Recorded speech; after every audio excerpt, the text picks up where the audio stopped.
Heard me? You're distant, cold.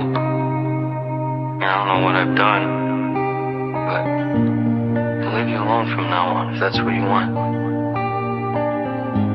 Is that what you want? You know why I leave you alone? Because I care about your feelings, by the way. میشه دلم تنگ برات دختر بعد سانچک. شاید یه رو خبر میدادی ا بیبی چک. به سلامتی میزدیم با هم دیگه پیک. نیستی و الان تنها میرم بالا با تل و سک. بگو چرا رفتی بیب. بغلت شروع میشد مکلا. ویدیو کال آماده میشدی میکاپ. میافتم رفته به یاد خاطراتمون. ای باز نمونده راهی انگار. حتی فراموشی بگیرم تو رو نمیره یادم. فاک قول دادی که میمونی اما وسطاش خالی شد باک. سلیقم سلیقت بود پلیلیست ترکای ما. حتی لباسمون با هم دیگه بود ستناک. با من بودی و میزدی با رفیقام لاس. آمار تو دادم بهم عرضه دیگه بسه.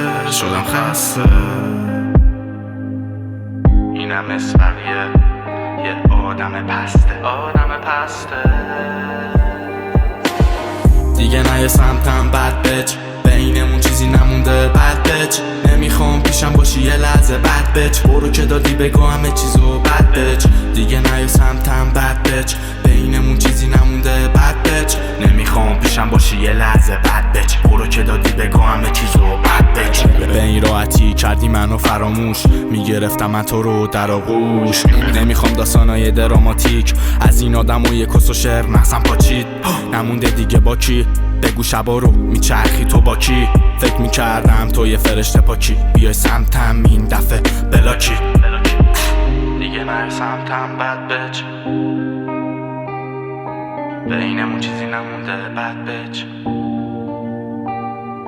نمیخوام پیشم باشی یه لحظه بد بچ.